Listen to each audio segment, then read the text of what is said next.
Hi friends, అందరికీ నమస్కారం. అంజలి కథలకి స్వాగతం. ఈరోజు జానపద నవల పేరు ప్రతాపసింహ. ఆ బాట మీద దాదాపు 50 గుర్రాలు ప్రయాణిస్తున్నాయి.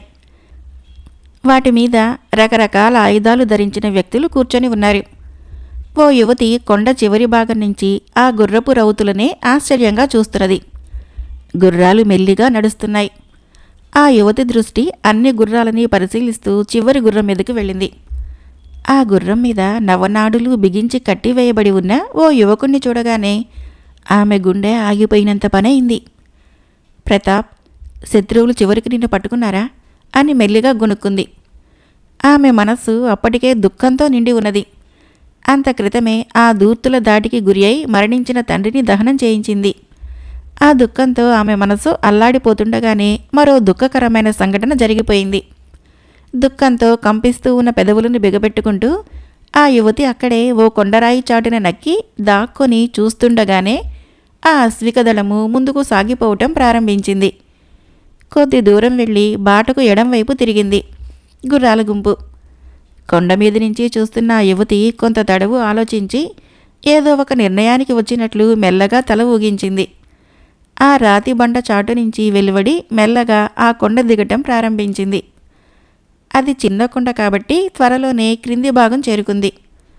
కొండ మీద నుంచి క్రింద ఉన్న నదిలోకి దూకి ప్రాణత్యాగం చేసుకోవాలన్న ఆమెలో ప్రాణాలపైన మళ్ళీ ఆపేక్ష కలిగింది. తన కోసం కాదు, తన ప్రతాప్ కోసం. అతనికి ఉపయోగపడిన తర్వాత తనే తన ప్రాణాల విషయం ఆలోచించాలి. ఆ యువతి చెట్ల చాటున గుబురుగా పెరిగిన గడ్డి దబ్బుల మాటును ఆధారంగా చేసుకొని దృష్టినంతా ఆ గుర్రపు రౌతుల మీదకే కేంద్రీకరించి రహస్యంగా వాళ్లను వెన్నాడసాగింది. ఆ గుర్రపు రౌతులు కొంత దూరం ప్రయాణించి ఓ కొండ ముందు తమ గుర్రాల్ని ఆపుజేశారు. అదంతా అడవి ప్రదేశం.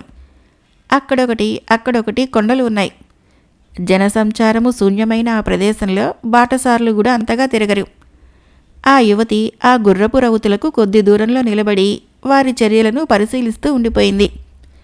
అశ్వికదళ నాయకుడైన వ్యక్తి ఆజ్ఞలను జారీ చేయగానే అందరూ గుర్రాలను దిగారు. 2 వ్యక్తులు బంధితుణ్ణి క్రిందకు దించారు. వాళ్ళిద్దరూ ఆ వ్యక్తిని మోసుకుంటూ కొండ గుహలోకి వెళ్లారు. కొంతసేపటికి 2 తిరిగి వచ్చారు. వారు బయటికి రాగానే అంతకు ముందే గుహ పైభాగాన చేరుకుని ఉన్న కొంతమంది వ్యక్తులు ఓ పెద్ద రాతి గుండును గుహ ముందుకు దొర్లించారు.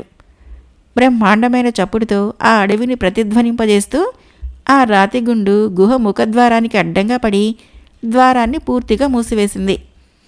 ఆ దృశ్యాన్ని తృప్తిగా చూసిన ఆ అశ్విక దళ నాయకుడు తిరిగి తన అనుచరులకు ఆజ్ఞ జారీ చేయగానే అందరూ తమ తమ అశ్వాలను అధిరోహించారు. గుర్రాలు ఒకదాని వెంట ఒకటి వరుసగా అక్కడి నుంచి దౌడు తీయటం ప్రారంభించాయి. ఆ గుర్రపు దండు కనుచూపు మేర దాటిపోగానే ఆ యువతి పరుగు పరుగున అక్కడికి వచ్చింది.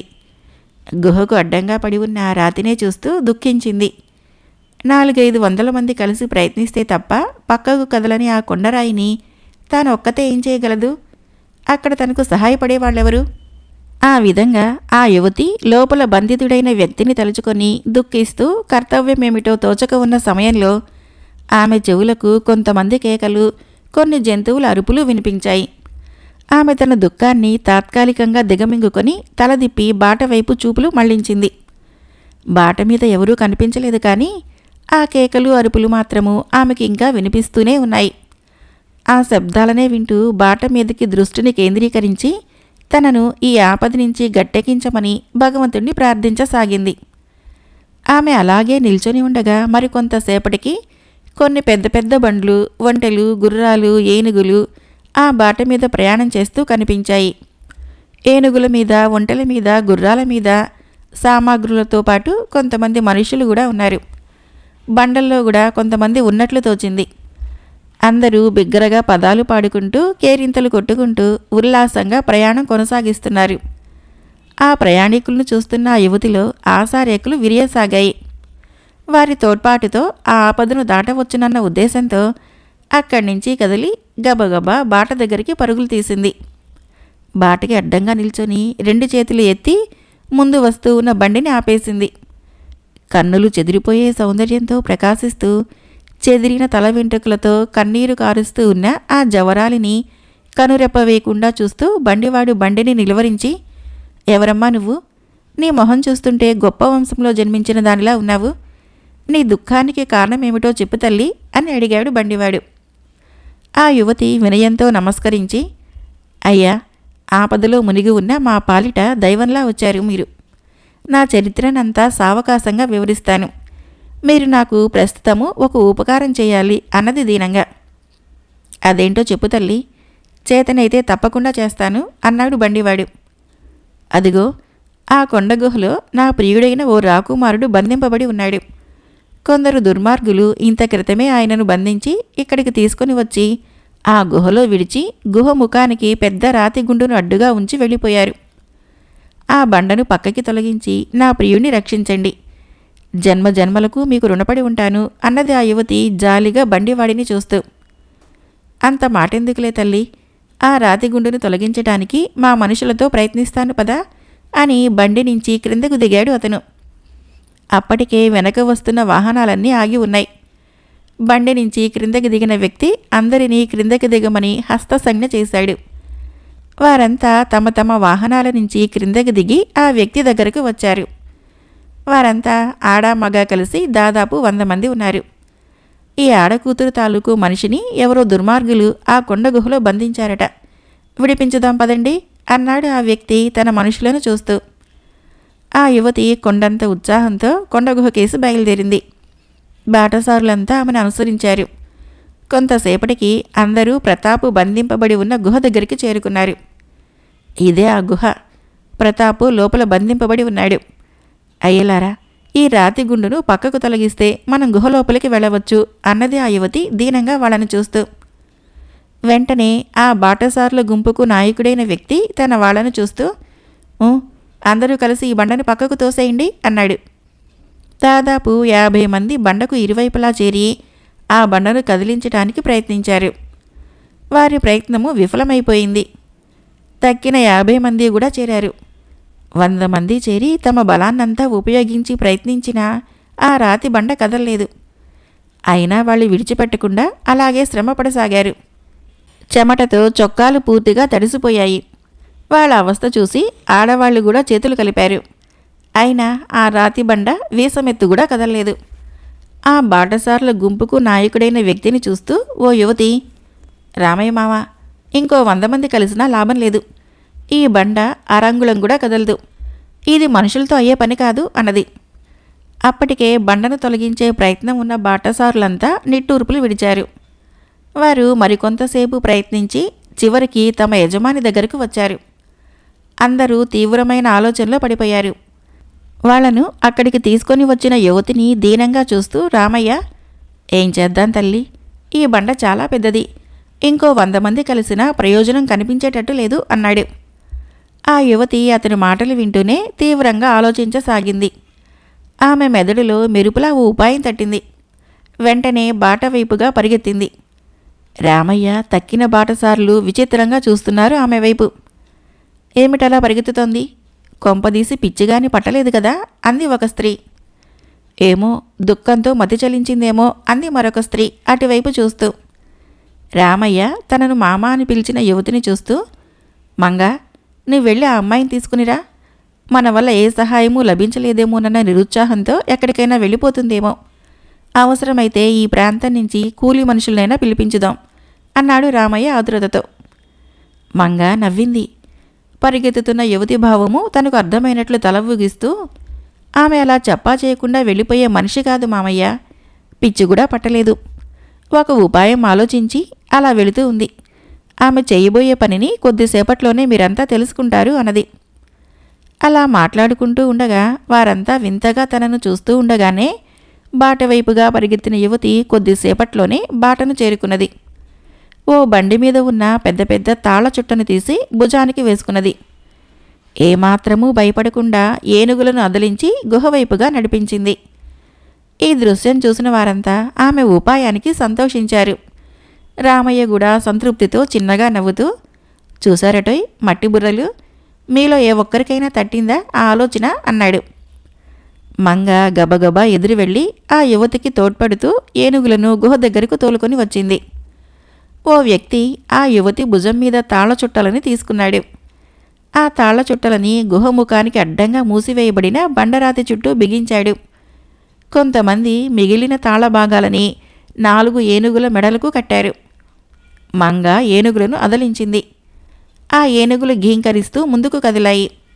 బండ కొద్దిగా కదిలింది. ఏనుగులు పాదాలు భూమికి నిలద్రొక్కి మరింత పట్టుదలతో ముందుకు సాగాయి. ఆ పరిసర ప్రాంతమంతా దద్దరిల్ల చేస్తూ ఆ రాతి బండ పక్కకు ద్రొల్లి తాళ్లు పట్టు సడలిపోవటంతో అగాధంలోకి పడిపోయింది.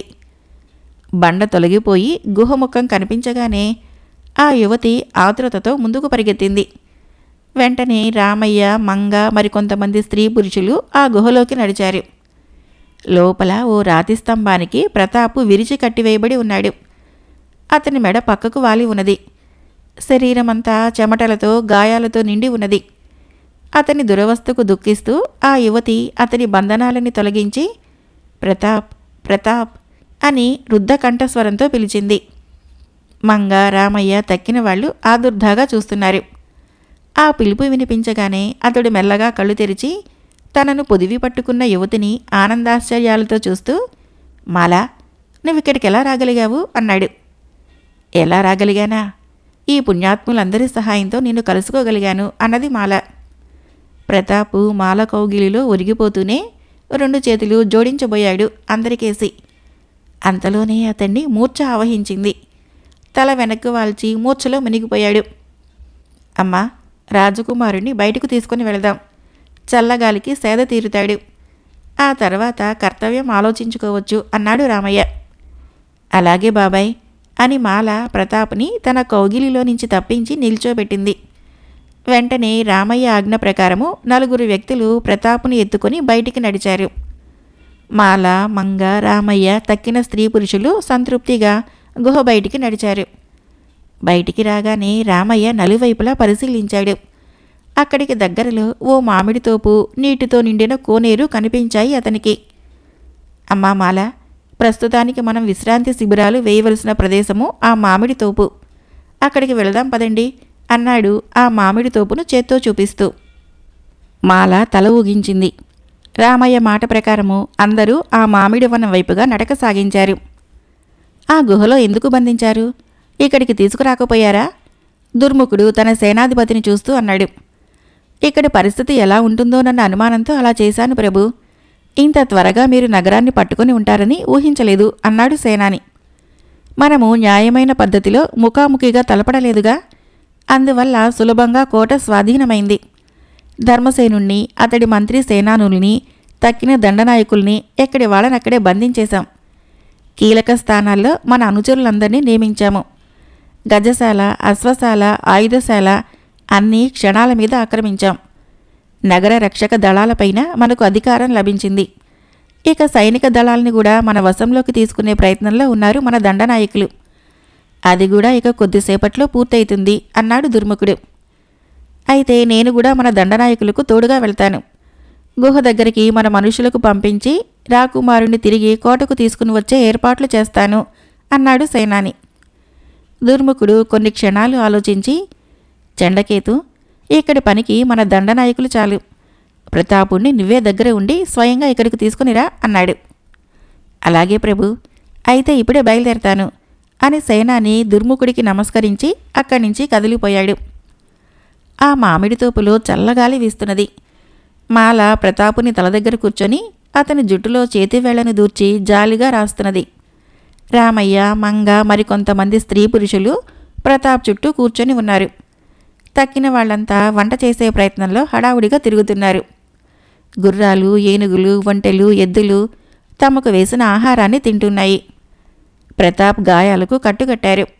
అతనింకా స్పృహలోకి రాలేదు. మాల, ఈ రాకుమారుడు ఏ దేశానికి చెందినవాడు? ఆ దుర్మార్గులు ఎందుకిలా హింసించి ఆ గుహలో బంధించారో చెప్పు తల్లి అన్నాడు రామయ్య మాలను చూస్తూ. మాల కన్నీరు తుడుచుకుంటూ రామయ్యను చూస్తూ ఇలా చెప్పసాగింది.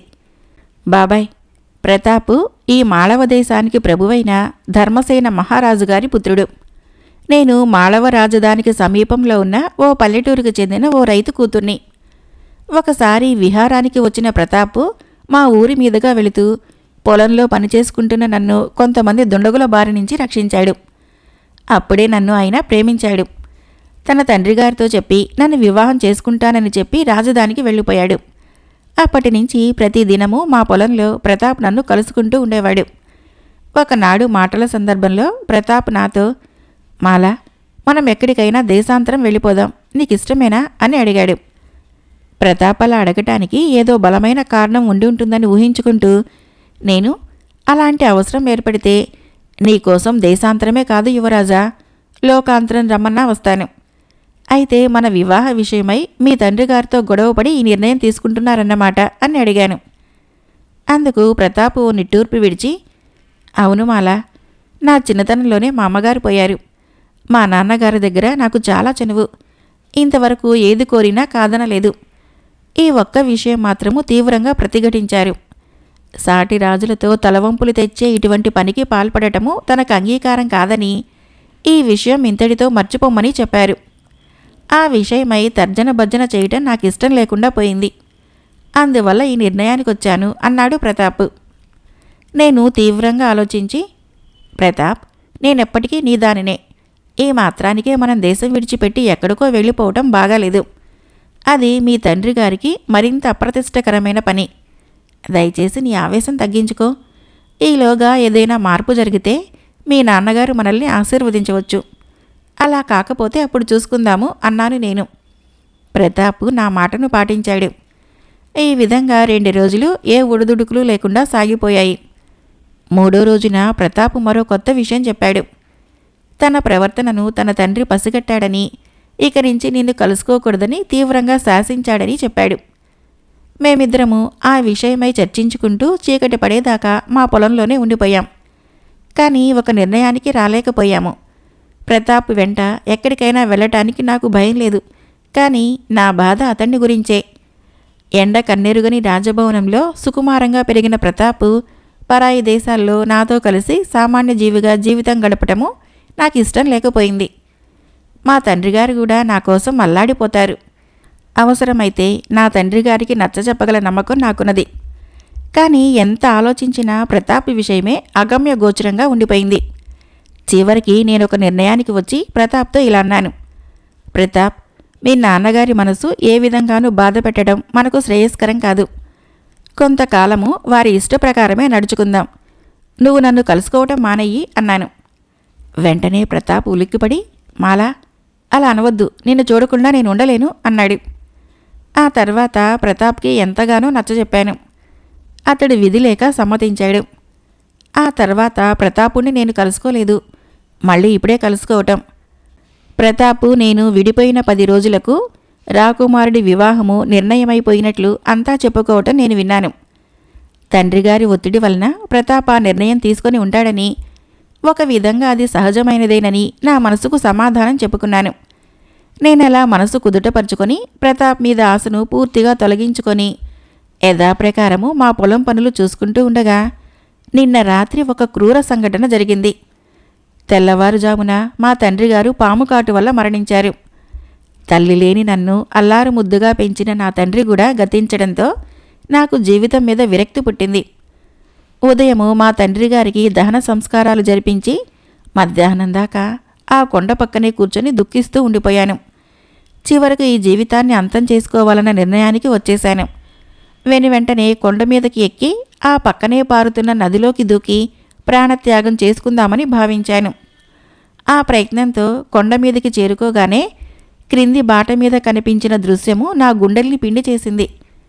కొంతమంది గుర్రపు రౌతులు నా ప్రతాప్ను బంధించి తీసుకొని వస్తున్నారు. నేను ప్రాణత్యాగం విరమించి కొండ దిగి రహస్యంగా వాళ్ళను వెన్నాడాను. వాళ్ళు ప్రతాప్ని గుహలో బంధించి గుహముఖానికి అడ్డంగా ఒక పెద్ద బండను దొర్లించి ఇక్కడి నుంచి వెళ్ళిపోయారు. ఆ బండను తొలగించే విధానమేమిటా అని నేను దుఃఖిస్తూ ఆలోచిస్తూ ఉండగా మీరంతా రావటం జరిగింది. ఇది నాకు ప్రతాప్కు సంబంధించిన చరిత్ర.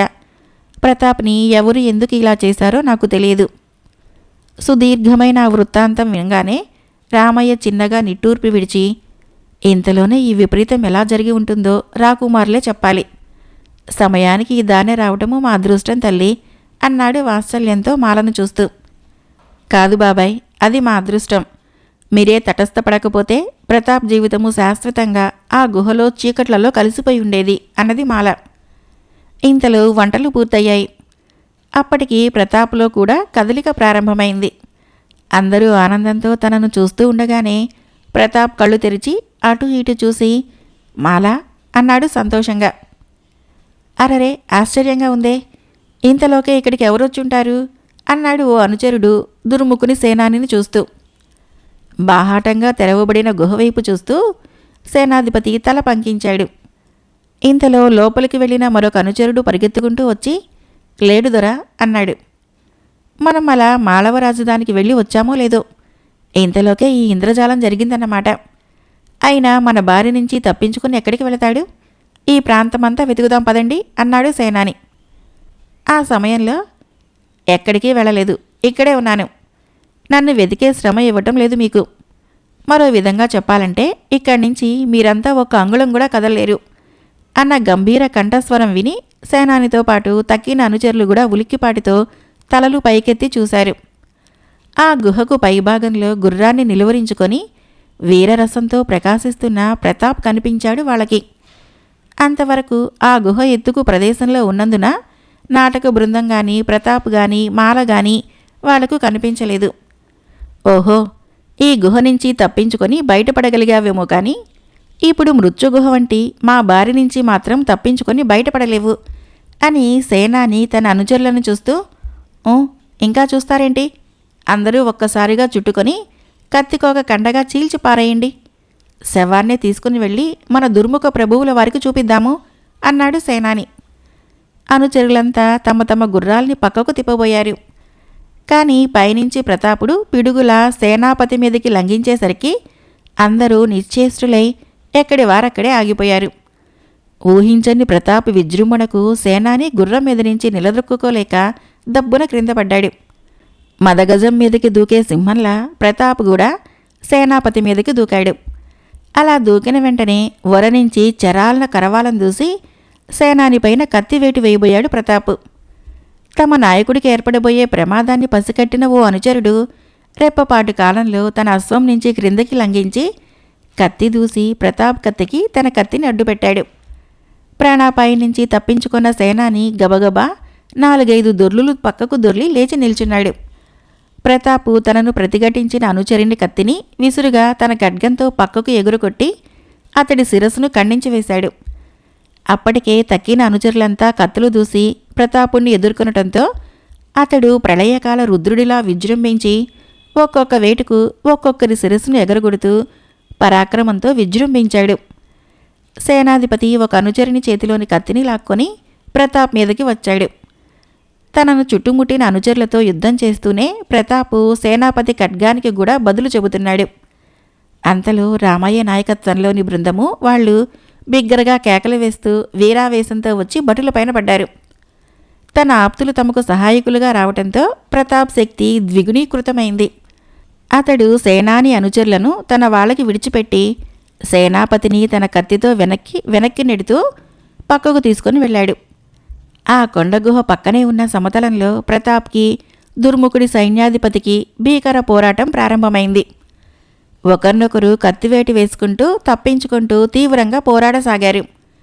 కొంతసేపటికి ప్రతాప్ బలపరాక్రమాల ముందు సేనాపతి నిలువ లేకుండా పోయింది. క్రమక్రమంగా అతడి శక్తి క్షీణించిపోవటం ప్రారంభించింది.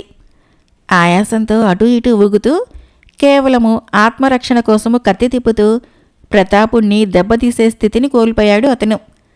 ప్రతాపు మరింతగా విజృంభించి అతడి చేతిలోని కత్తిని తన కత్తితో దూరంగా ఎగరగొట్టాడు. అక్కడి నుంచి పారిపోతున్న సేనాని ముందుకు లంఘించి కత్తిని విజయదర్పంతో అతడి ముఖం ముందుకు ఆడించసాగాడు. అప్పటికే సేనాధిపతి అనుచరులందరినీ పూర్తిగా సంహరించిన రామయ్య బృందము అక్కడికి వచ్చింది. 4 వ్యక్తులు సేనాపతిని పెడరెక్కలు విరిచి కట్టారు.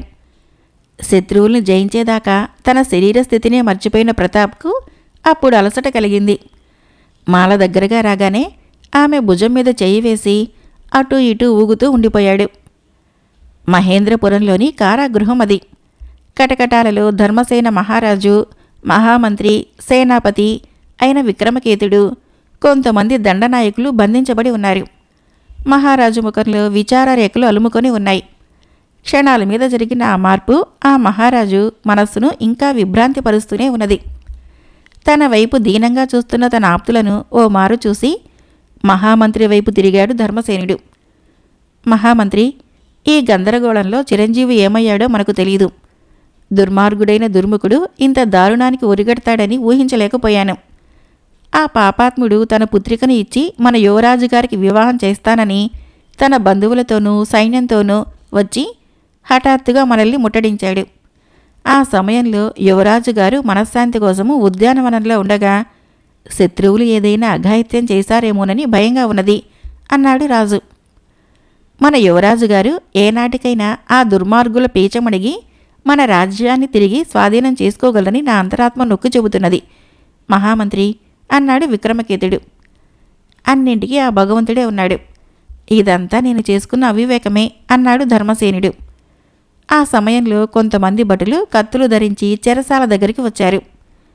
వారిలో ఒకడు చెరసాల భటుల నాయకుడిని చూస్తూ, ఈ ఖైదీలందరినీ ప్రత్యేక కారాగృహానికి తీసుకుని వెళ్లాలని ప్రభువులు ఆజ్ఞ ఇచ్చారు అన్నాడు. ఆ కొండ ప్రదేశానికి క్రింద దిగువ భాగంలో గుర్రాల గిట్టల చప్పుడు వినిపించడంతో ప్రతాప్తో పాటు అంతా అటుకేసి చూశారు. వారంతా ఎవరై ఉంటారో ప్రతాపు క్షణాల మీద ఊహించాడు. క్రింద ప్రయాణం చేస్తున్న వారంతా పైకి కనిపిస్తున్నారు, కానీ పైన ఉన్నవాళ్లు క్రింది వాళ్లకు కనిపించే అవకాశం లేదు. ప్రతాప్ మేధస్సులో ఏదో అనుమానం మెదిలి చటుకున దుర్ముఖుడి సేనాని వైపు చూశాడు. అప్పటికే అతని చూపులు కూడా బాట మీదికి ప్రసరింపబడి ఉన్నాయి. వాళ్లను చూస్తున్న కొద్దీ అతడి ముఖంలో ఆనందం వెల్లివిరియటము ప్రతాప్ కనిపెట్టాడు. వెంటనే తను కూర్చున్న చోటు నుంచి లేచి గబగబా దుర్ముఖుడి సేనాపతి వద్దకు వెళ్ళాడు.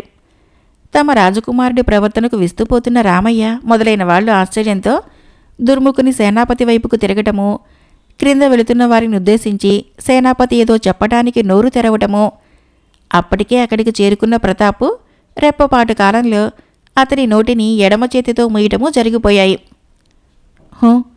నీ కుస్సుతం ఇంకా విడిచిపెట్టలేదన్నమాట.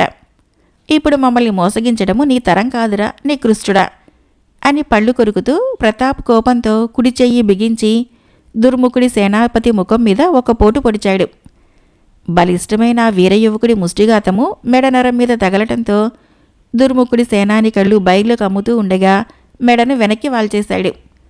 ప్రతాప్ అక్కడి నుంచి సంజ్ఞాపూర్వకంగా నాటక బృందంలోని వాళ్ళని ఇద్దరిని తన దగ్గరకు పిలిచాడు. వాళ్ళు రాగానే, ఈ నీచుణ్ణి ఆ రాతిగుట్ట చాటుకు తీసుకుని వెళ్ళి అక్కడ కట్టి పడేసిరండి అన్నాడు. వాళ్ళు దుర్ముఖుని సేనానిని అక్కడి నుంచి ఈడ్చుకుంటూ వెళ్లారు. ప్రతాపు తిరిగి గుడారం ముందుకు వచ్చాడు. యువరాజా, వాళ్ళంతా శత్రు సైనికులే కదా అని అడిగాడు రామయ్య. అవును. తన వాళ్ళను చూడగానే దుర్ముఖుడి సేనానికి ఉత్సాహం కలిగింది. వాళ్ళకి తన పరిస్థితి తెలిస్తే తనని విడిపించగలరని ఊహించాడు.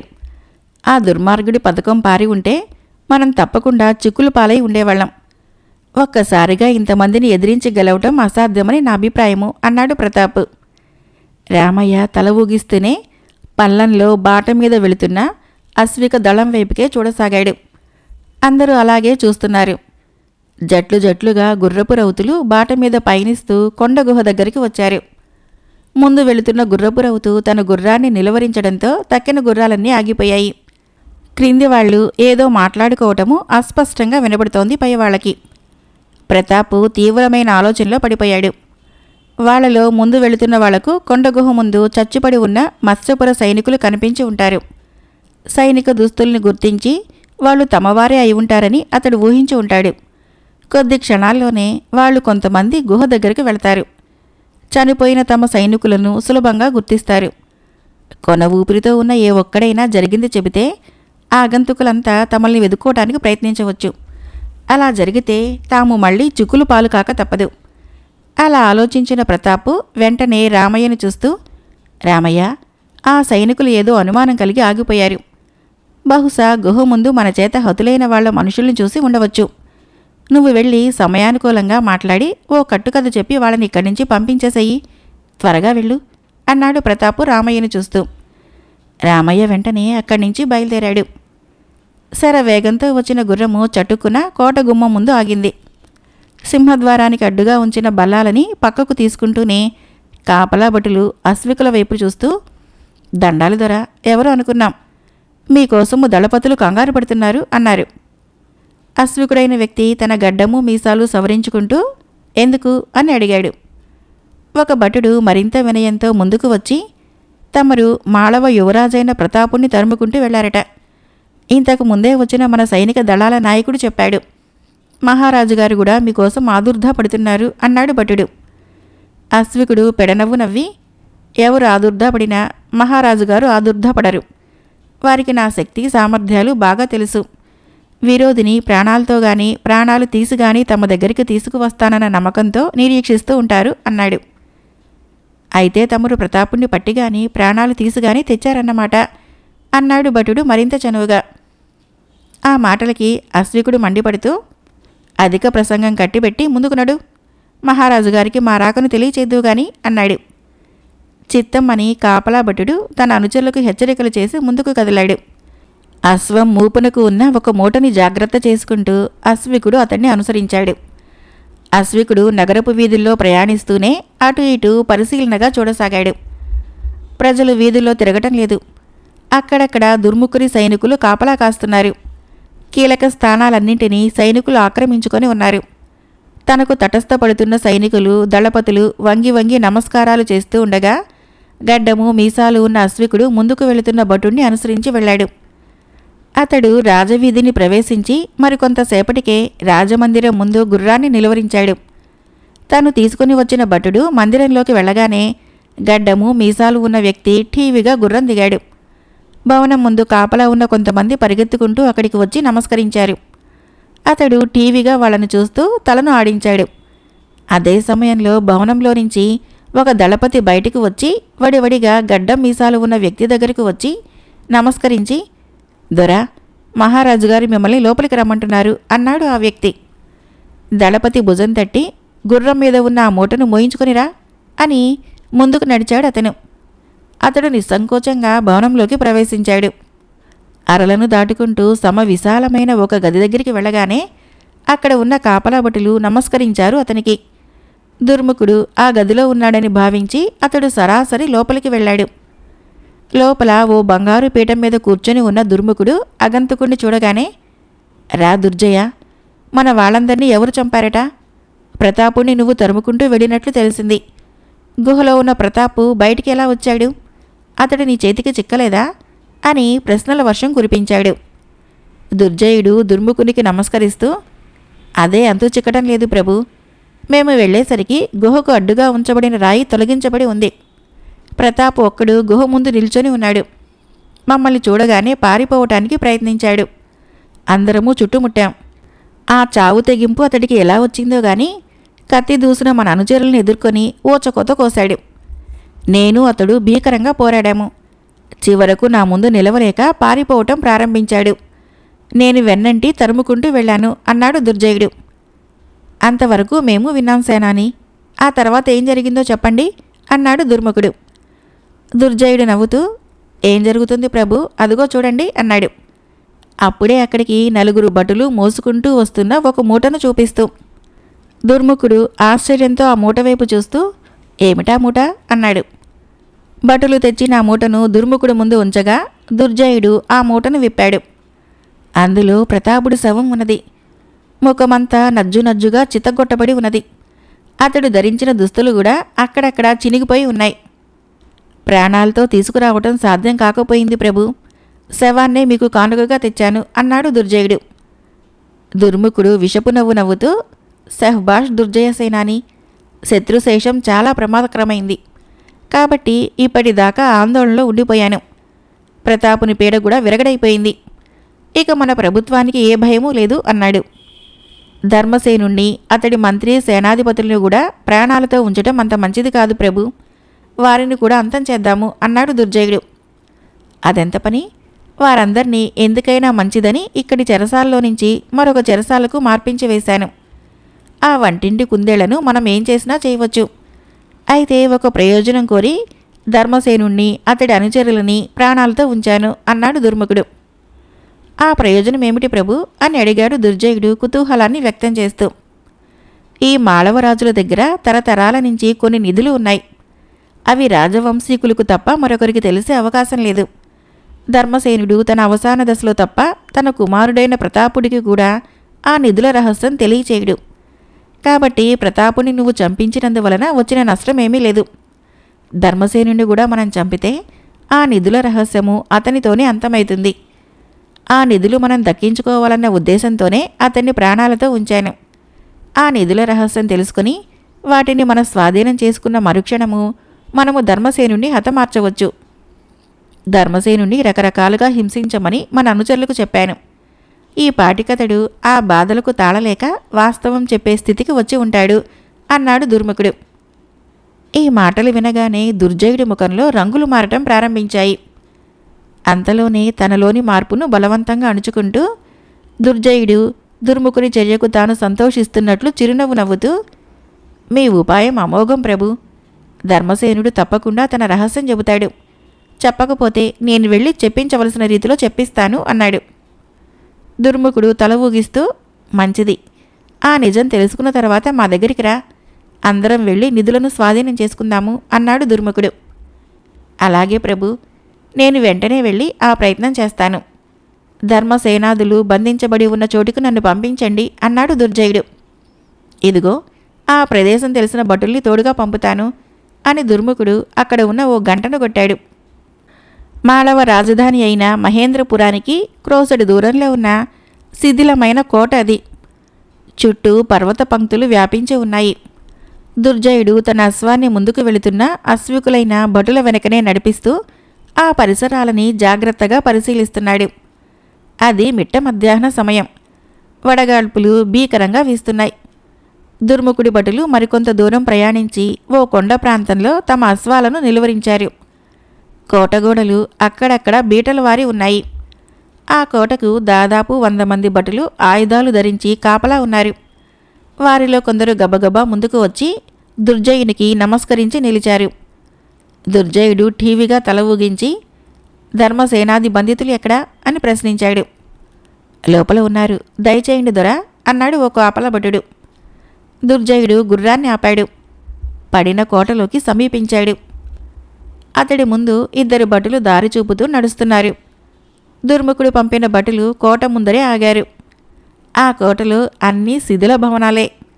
కొన్ని భవనాలను దాటిన తర్వాత దుర్జయునికి అటువైపుగా కొందరు అశ్వికులు గుర్రాలను పరిగెత్తించుకుంటూ శరవేగంతో కోట బయటికి వెళ్ళిపోవటం కనిపించింది. దుర్జయుడు తన ముందు వెళుతూ ఉన్న భటులను ఉద్దేశించి, అశ్వికులైన వ్యక్తులు ఎవరు అని ప్రశ్నించాడు. వారు మహారాజుగారి చేత ప్రత్యేకంగా ఇక్కడికి పంపబడిన హింసా నిపుణులు దొర. ధర్మసేనుడు తన నిధుల రహస్యం చెప్పనని భీష్మించినందున వారిని ఇక్కడికి పంపించారు. తమ పని పూర్తయింది కాబోలు. వారంతా మహారాజుగారి దగ్గరికి వెళుతున్నారు. హడావుడిలో మిమ్మల్ని గమనించినట్లు లేరు అన్నాడు ఓ భటుడు. తమ పని పూర్తి కావటమంటే ధర్మసేనాదులను హింసించి ఆ నిధుల రహస్యం రాబట్టడమేనా అన్నాడు దుర్జయుడు ఏదో తీవ్రంగా ఆలోచిస్తూ. చిత్తం అంతే అన్నాడు భటుడు. నేను కూడా మహారాజుగారి పంపున అదే పని మీద ఇక్కడికి వచ్చాను. ధర్మసేనుని కుమారుడైన ప్రతాపుని శవాన్ని ఇంత క్రితమే మన మహారాజుగారికి కానుకగా తీసుకుని వచ్చాను. నిధుల రహస్యం రాబట్టగానే ధర్మసేనాదులను హతమార్చమని మన ప్రభువులు నన్ను పంపించారు. త్వరగా వాళ్ళు ఉన్న చోటుకు నన్ను తీసుకుని వెళ్ళండి అన్నాడు దుర్జయుడు ఆదుర్దాగా. అదిగో ఆ కనిపిస్తున్న పెద్ద భవనంలోనే బంధితులంతా ఉన్నారు అన్నాడు భటుడు ముందుకు అడుగులు వేస్తూ. దుర్జయుడు తన గుర్రాన్ని ఆ భటుల వెంట నడిపించాడు. భవనం ముందుకు చేరగానే అశ్వం నుంచి క్రిందకు దిగాడు.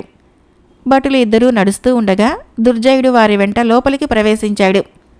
ఆ భవనంలో ఒకచోట ధర్మసేనుడు, మంత్రి విక్రమకేతుడు, మరో 4 దండనాయకులు చేతులు వెనక్కి విరిచి స్తంభాలకు కట్టివేయబడి ఉన్నారు.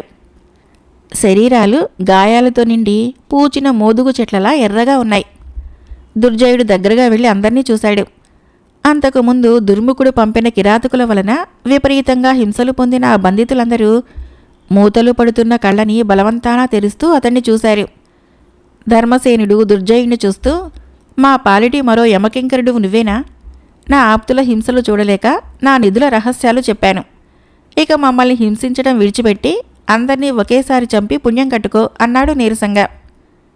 ఆ మాటలు వినగానే దుర్జయుడు వరనించి కరవాలం దూశాడు. తమ ప్రభువు వైపు చూస్తున్న దుర్జయుణ్ణి దీనంగా చూస్తూ మంత్రి, అయ్యా, ముందు మమ్మల్ని వధించు, మా ప్రభుదేవుని మరణాన్ని మా కళ్ళతో చూడలేము అన్నాడు. ఇంకా వీళ్ళతో మాటలేంటి దొరా, ఒక్కొక్క వేటుకు ఒక్కొక్కడి తల తెగ నరికివేయండి, ఈ కాపలా నుంచి మాకు కూడా విముక్తి లభిస్తుంది అన్నాడు ఒక భటుడు దుర్జయుని చూస్తూ. దుర్జయుడు ఆ భటుడిని చూస్తూ, అలాగే, ఒక్కొక్క వేటుకు ఒక్కొక్కడి తల నరుకుతూ ఇప్పుడే విముక్తి కలిగిస్తున్నాను అని తన చేతిలోని కత్తిని పైకెత్తాడు. మరుక్షణము ఆ భటుని తల తెగి అల్లంత దవులో పడింది. రెండవ భటుడు విస్తుపోతూ గజగజలాడుతూ ఉండగానే దుర్జయుడి చేతిలోని కత్తి మరోమారు పైకి లేచి ఆ భటుడి శిరస్సు మీద పడింది. అతడి తల కూడా బంతిలా ఎగిరి క్రింద పడింది. ఆ దృశ్యాన్ని ధర్మసేనాదులు విస్మయంతో చూడసాగారు.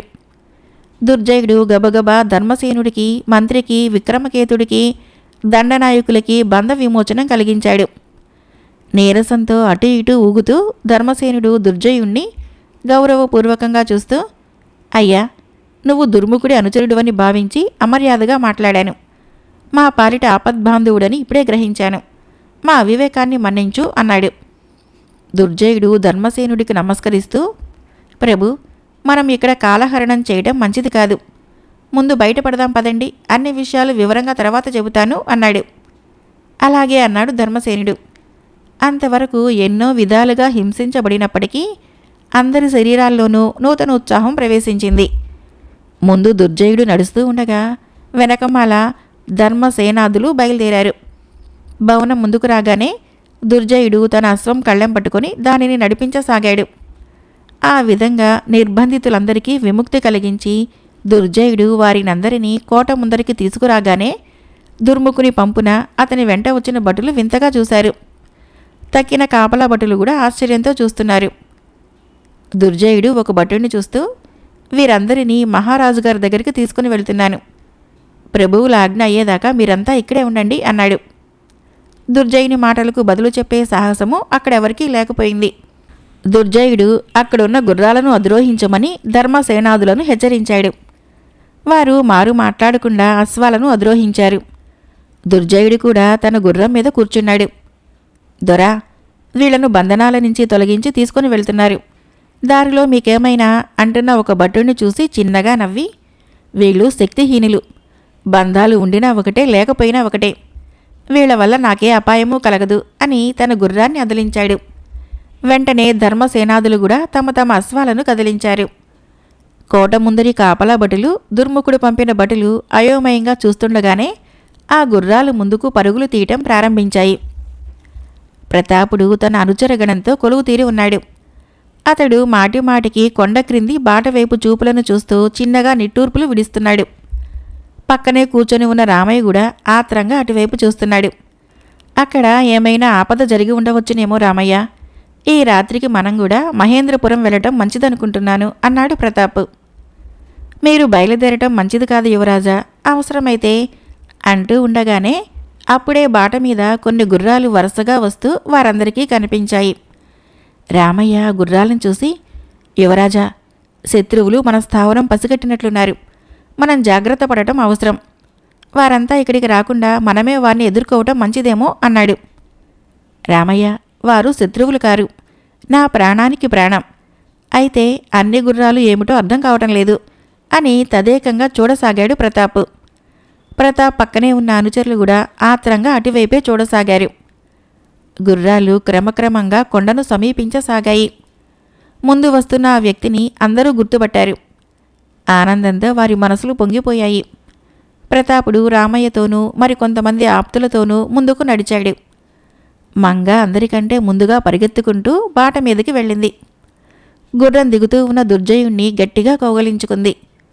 దుర్జయుడు మంగ భుజం మీద చేయి వేసుకుని వెనక గుర్రాల దగ్గరికి నడిచాడు. ధర్మసేనుడు, మహామంత్రి, విక్రమకేతుడు, దండనాయకులు తమ తమ గుర్రాల నుంచి క్రిందకు దిగారు. మహారాజా, అడుగో మన ప్రతాపసింహుడు మన రాక కోసం ఎదురు చూస్తున్నాడు అన్నాడు దుర్జయుడు. ధర్మసేనుడు పొంగులు వారుతూ ఉన్న ఆనందంతో కుమారుణ్ణి చూస్తూ ముందుకు నడిచాడు. మహామంత్రి అతన్ని అనుసరించాడు. దుర్జయుడు, విక్రమకేతుడు, దండనాయకులు గుర్రాలు నడిపించుకుంటూ వారందరి వెనుకగా నడిచారు. నాయనా ప్రతాప్, అని ఎదురుగా చేతులు చాచి వస్తున్న ప్రతాపుని తండ్రి అయిన ధర్మసేనుని వైపు ప్రతాపుని అనుచరులంతా ఆనందోత్సాహంతో చూస్తున్నారు. నాన్నగారు అంటూ ప్రతాపు పరుగు పరుగున ఎదురు నడిచి తండ్రి కౌగిట్లో ఒదిగిపోయాడు. చిరంజీవి, నిన్ను మళ్ళీ కళ్ళతో చూస్తానని అనుకోలేదు నాయనా అంటూ ప్రతాపుణ్ణి కౌగలించుకున్నాడు. అప్పుడే గుర్రాలన్నింటినీ అక్కడికి తోలుకొని వచ్చిన దుర్జయుడు ప్రతాపుణ్ణి చూస్తూ, నేను వెళ్లేసరికి నాన్నగారిని తక్కిన మన ఆప్తులను దుర్ముఖుడు మరొక చోటికి తరలించాడు యువరాజా. మీకు వర్తమానం పంపేందుకు ఎవరూ లేకపోవడంతో నేనే సాహసించి మన వాళ్ళు బంధింపబడ్డ చోటుకి వెళ్ళాను. వాళ్ళని విడిపించి తీసుకుని వద్దామంటే మాకు నిధుల సమస్య కూడా ఎదురైంది. ఆ పని కూడా సాధించుకుని వచ్చేసరికి ఇంత ఆలస్యమైంది అన్నాడు. అవునాయనా, ఈ పుణ్యాత్ముడు తన ప్రాణాల్ని ఫణంగా ఒడ్డి మా అందరి ప్రాణాల్ని రక్షించాడు. తరతరాల మన ఐశ్వర్యము శత్రువుల పాలు కాకుండా కాపాడాడు. ఇతడు మన ఇలవేల్పుగా పూజింపదగినవాడు అన్నాడు ధర్మసేనుడు దుర్జయుని చూస్తూ కుమారునితో. మంగ ధర్మసేనుడికి నమస్కరిస్తూ, కాదు మహారాజా, కోడలుగా ఆదరింపదగినది అని చిరునవ్వుతో దుర్జయుని తలపాగాని పక్కకు తొలగించి గడ్డము మీసాలు లాగివేసింది. ధర్మసేనాదుల కళ్ళకి మిరుముట్లు గొలిపే లావణ్యము సౌందర్యము ఆ ముఖంలో ప్రకాశించాయి. పొడుగాటి శిరోజాలు గాలికి నీలిమేఘాల్లా కదులాడుతూ ఆ ఆకారాన్ని స్త్రీమూర్తిగా నిరూపించాయి. అప్పటి వరకు దుర్జయుని వేషంలో ఉన్న మాల తన పైన ఉండే లావాటి దుస్తుల్ని తీసేసి చీరని సవరించుకుంటూ, క్షమించండి ప్రభు, అవసరం ఏర్పడినప్పుడు అయిన వాళ్లే నన్ను గురించి యథార్థం చెబుతారని నేను మీ దగ్గర నా స్వరూపాన్ని మరుగుపరిచాను అన్నది లలిత కోమల కంఠస్వరంతో. ఆ ఆకారము, నడక, కంఠస్వరము అన్నీ అంత నేర్పుగా మార్చుకొని అగాధంలో ఉన్న తమ అందరి జీవితాలని ఒడ్డుకు చేర్చిన ఆ యువతిని వాత్సల్య దృష్టిలతో చూస్తూ, సౌభాగ్యవతివై కలకాలం వర్ధిల్లు తల్లి అని దీవించాడు ధర్మసేనుడు. తమ్ము కాపాడిన యువతి తమకు కాబోయే యువరాణి అని తెలుసుకోగానే సేనాధిపతి, దండనాయకులు గౌరవంగా భక్తిగా ఆమెను చూడసాగారు. ఆ చెట్టు మొదలకు దుర్జయుడు విరిచి కట్టబడి ఉన్నాడు. గూడారాలకి కొంచెం దూరంలో అతడు అంతకు ముందు రోజు నుంచి అలాగే బంధించబడి ఉన్నాడు. సాయంత్రము చీకటి పడిన తర్వాత ప్రతాపుని అనుచరుడు భోజనం తీసుకుని వచ్చాడు. దుర్జయునిలో హఠాత్తుగా ఒక ఉపాయం పొడసూపింది. దానిని ఆచరణలో పెట్టాలని తీర్మానించుకున్నాడు అతను. ప్రతాపుని అనుచరుడు యథాప్రకారము భోజనాన్ని క్రింద ఉంచి దుర్జయుని చేతికట్లు విడదీశాడు. చెట్టు మొదలుకు ఆనించబడిన కాగడ దేదీప్యమానంగా వెలుగుతున్నది. చేతుల కట్లు విడదీసిన కాళ్ళకి నడుముకి తాళ్లతో బిగించబడే ఉన్నాడు దుర్జయుడు. అతడు తాను ఊహించుకున్న పథకం ప్రకారము ప్రతాపుని అనుచరుడు చేతుల బంధనాలు తొలగించి ఆహారం నోటి ముందు ఉంచగానే ఆహారం ఉన్న పాత్రలోకి వెళ్లవలసిన అతని కుడిచెయ్యి ప్రతాపుని అనుచరుని మెడ మీదకి వెళ్ళింది. ఆ అనుచరుడు దుర్జయుని అభిప్రాయం గ్రహించి చేతిలోని ఆహారం పాత్రను క్రింద వేసి తాను సిద్ధమయ్యేలోగా దుర్జయుని రెండో చెయ్యి కూడా అతని మెడ మీద పడింది. బలిష్టమైన దుర్జయుని చేతి బిగింపు నుంచి సడలింపుకోవాలని ఆ అనుచరుడు ఎంతో ప్రయత్నించాడే కానీ సాధ్యపడలేదు. మరికొంతసేపటికి ప్రతాపుని అనుచరులు గుడ్లు తేలవేసి మొహం పక్కకు వాల్చాడు. అతడు మరణించాడని భావించి దుర్జయుడు చేతి పట్టును సడలించాడు. ఆ అనుచరుడు నేల మీదకు ఒరిగిపోయాడు. దుర్జయుడు వెంటనే కాగడాన్ని చేతిలోకి తీసుకున్నాడు. మొట్టమొదట తన కాళ్లను చుట్టుకొని ఉన్న తాళ్లను కాల్చాడు. మరికొద్దిసేపటిలోనే ఆ తాడు కాలిపోయి కాళ్ళు బంధ విముక్తిని పొందాయి. అతడి తర్వాత అటు ఇటు తిరగటానికి వీలు చిక్కింది. చెట్టు మొదలువైపు తిరిగి నడుమును బంధించిన తాళ్లను విప్పబోయాడు. కానీ నడుమును బిగించుకొని ఉన్నందున అవి ఊడి రాలేదు. కాగడ అగ్నితో ఆ తాళను కూడా కాల్చాడు. అవి కూడా కాలి ఊడిపోయాయి. అలా బంధ విముక్తుడు కాగానే దుర్జయుడు ఒక్క క్షణం కూడా ఆలస్యం చేయలేదు. గబగబా ముందుకు నడిచి అక్కడ కట్టివేయబడి ఉన్న అశ్వాలలో ఒక అశ్వాన్ని తీసుకొని పక్కకు వచ్చాడు. ఆ అశ్వాన్ని అధిరోహించి కొండచాటుగా క్రిందకి దిగాడు. ఓ మారు వెనక్కి తిరిగి చూసి తనను ఎవరూ అనుసరించడం లేదని నిశ్చయించుకొని ఆ అశ్వాన్ని ముందుకు పరుగు తీయించాడు. ఆ అశ్వము శరవేగంతో మహేంద్రపురం వైపుగా పరుగులు తీయటం ప్రారంభించింది. మోసం జరిగింది యువరాజా, దుర్జయుడు తప్పించుకుని పోయాడు అన్నాడు రామయ్య.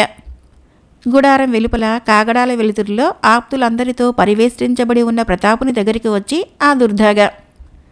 రామయ్య మాటలకు నొసలు చిట్లించి, దుర్జయుడు తప్పించుకుని పోయాడా అన్నాడు ఆశ్చర్యంగా. అవును, మనం ఆహారం ఇవ్వటానికి పంపించిన నాగన్నను గొంతు నులిమి కాగడాతో కట్లు కాల్చుకొని తప్పించుకొని పోయాడు. ఆ ఆధారాలన్నీ స్వయంగా పరిశీలించాను. నాగన్న కొన ఊపిరితో ఉండగా గుడారాల్లోకి చేర్పించి అతడికి వైద్యం చేయించమని మంగకు చెప్పాను అన్నాడు రామయ్య. అయితే అతడు ఎక్కడికి వెళ్ళి ఉంటాడు? మన మీద ప్రతీకారాన్ని తీర్చుకోవటానికి ఏ విధంగా ప్రయత్నిస్తాడు? ఆ ప్రయత్నాన్ని ఎలా ఎదుర్కోవాలి? ఇవి మనం ఆలోచించుకోవలసిన సమస్యలు అన్నాడు ప్రతాప్. ఇంకెక్కడికి వెళతాడు? తమ రాజైన దుర్ముఖుడి దగ్గరికే వెళతాడు. దుర్ముఖుడికి ఈ విషయమంతా వివరించి సైన్యాన్ని తరలించుకొని మన మీదకి వస్తాడు అన్నాడు విక్రమకేతుడు. సైన్యాలని చాలా పెద్ద ఎత్తునే తరలించుకొని రావచ్చు. ఎందుకంటే మనమందరము ఈపాటికే ఇక్కడ సమావేశమై ఉంటామని దుర్ముఖుడు ఊహించి ఉంటాడు అన్నాడు మహామంత్రి. ఊహించి ఉండకపోయినా ఇప్పుడు దుర్జయుడు చెప్పిన మాటల వలన నిర్ధారణ చేసుకుంటాడు మహామంత్రి. మా కోడలు దుర్జయుని వేషంలో వచ్చి మనల్ని తప్పించి తీసుకుని వెళ్ళటం గురించి తనకు తెలిస్తే రకరకాల ఆలోచనలో పడి ఉంటాడు. దుర్జయుడే తనను ఏదో ప్రయోజనం కోరి మోసం చేసి ఉంటాడని ఊహించుకోవటానికి కూడా అతనికి ఆస్కారం ఉన్నది. దుర్జయుడు చెప్పిన తర్వాతే అన్ని సంగతులు అర్థం చేసుకుని మన మీదకు సైన్యాల్ని పంపుతాడు, లేదా తనే స్వయంగా రావచ్చు అన్నాడు ధర్మసేనుడు.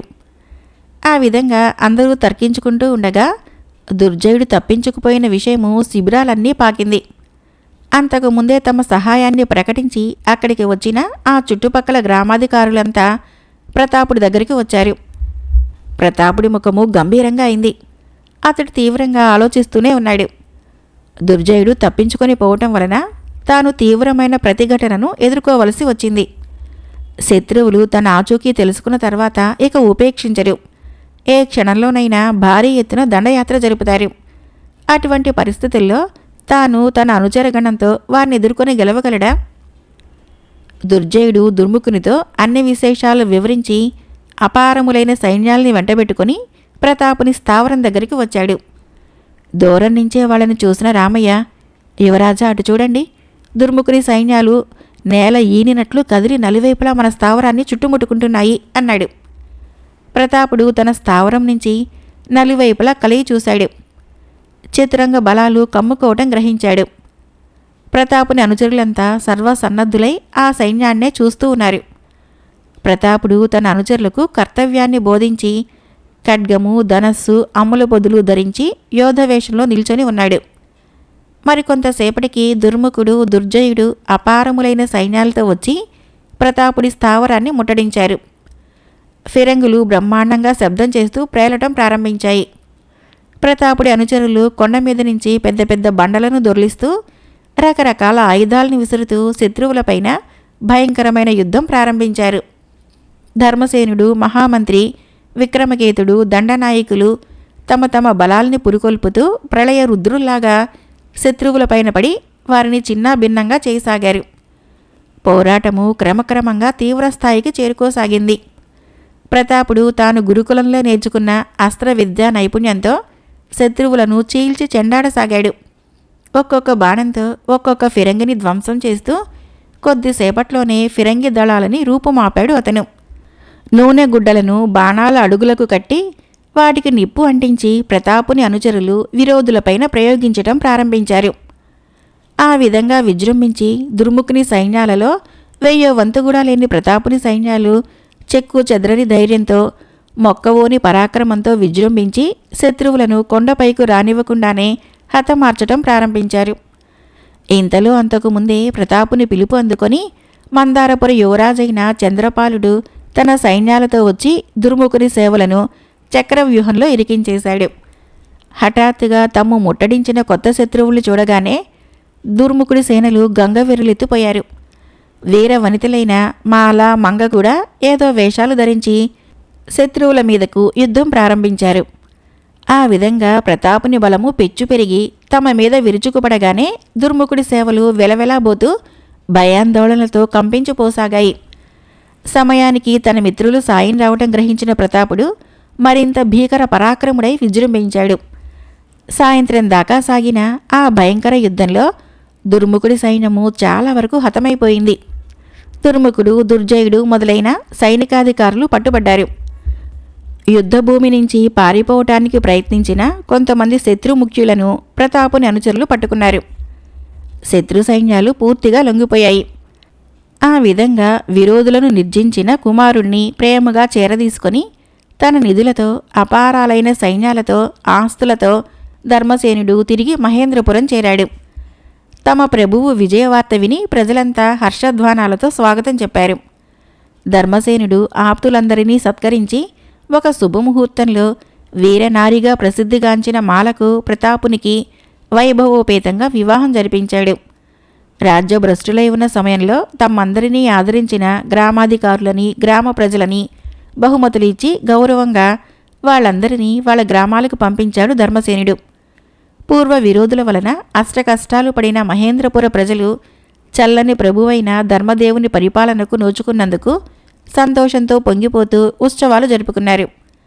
ఆ విధంగా మహేంద్రపురి కోట మళ్ళీ పూర్వ ప్రభువు పరిపాలనతో, పూర్వ వైభవంతో కళకళలాడింది. ప్రతాపసింహ జానపద నవల సమాప్తం.